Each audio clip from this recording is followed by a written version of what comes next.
really pleased to be in New Zealand and to be with all of you today, thinking a little bit about your program and the way that the title of the program, Making Rights Real. And I was also thinking about the priorities that were listed for the symposium, Article 12, 24, and 19. And it's no coincidence, I think, that these priorities are the priorities that you've identified for people with intellectual disabilities and thinking about making rights real. Inclusion International, as Ralph has said, is the international representative at the United Nations for all of our members across the world.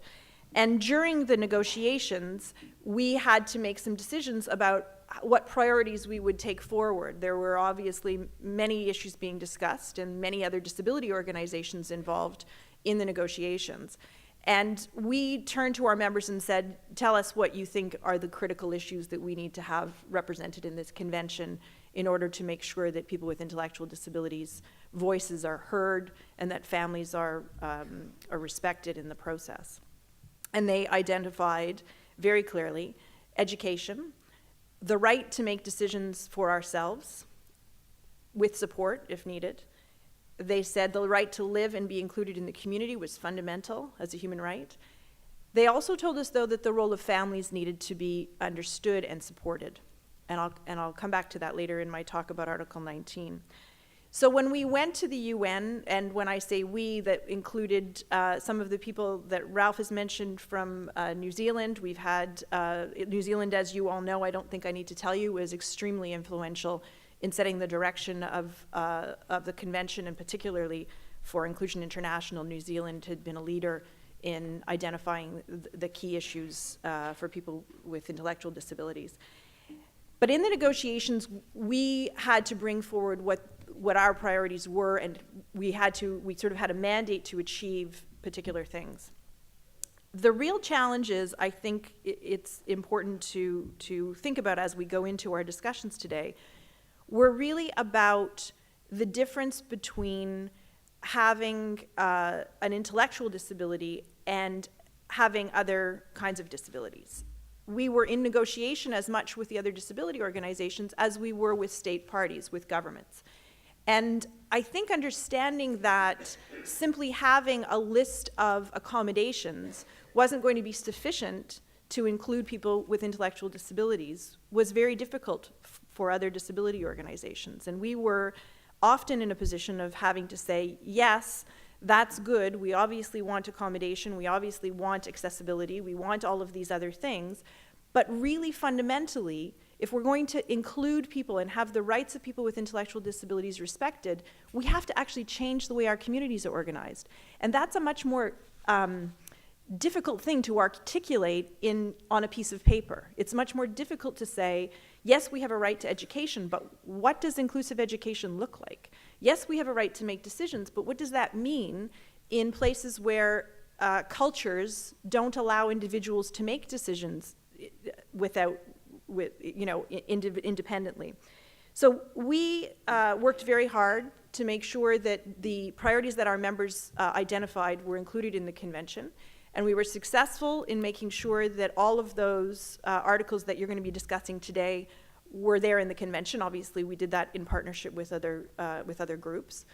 But we really, I think, our success had to do with this notion that inclusion is much more than a set of entitlements and accommodations. After the convention has been ratified in places like New Zealand, the big challenge, I think, for Inclusion International and our members is thinking about what implementation looks like. And implementation in some countries has really meant compliance. So governments will say, yep, we're signed, we're done, it's a magic bullet, rights are now real. The truth is, it's much more complex than that. And sometimes it's not a lack of willingness, it's really a lack of knowledge about how to go about it. So I think our strategy at Inclusion International is, we have multiple sort of strategies in terms of how we're moving forward. We want to influence global processes. So where there's large investments being made in education, for example, we want to make sure that those investments are including children with disabilities. We want to be influencing organizations like UNICEF, the World Bank, other places where big decisions get made that impact people in their communities. We also want to support innovation and understand what our national member organizations are doing in different contexts to advance inclusion and advance the different articles of the convention. And that means supporting family organizations, supporting self-advocacy, the voice of self-advocates, and finding ways for us to learn about what people are doing at a country level that's moving these agendas forward. And the other strategy that we have is to try to raise awareness about some of these key issues at a global level. And so you may have seen that Inclusion International has had 2 major global reports, one on poverty and disability. The second was on inclusive education, a global report on education, which was released in 2009 on the anniversary of the Salamanca Declaration. And the third, which we're about to release in October at our General Assembly in Washington, is on Article 19 and the right to live and be included in the community.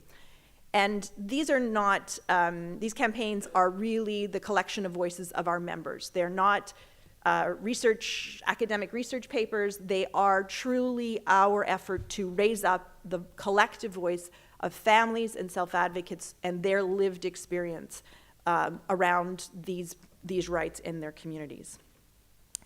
I'll just end my sort of overview of sort of inclusion's work by saying that, and I don't think I really need to tell this room this, you probably already realize it. New Zealand's leadership in the negotiations of the convention was extremely important, not just in terms of the individuals who were able to be there, some of whom Ralph mentioned, but also in terms of the perspective that New Zealand was able to bring to those negotiations. A very different kind of approach to human rights, a fundamental understanding of the principles that Ralph listed in terms of IHC's principles. And I think that that is reflected in the convention because of the leadership that IHC and the individuals who were able to be in New York, but also the people who were represented through them.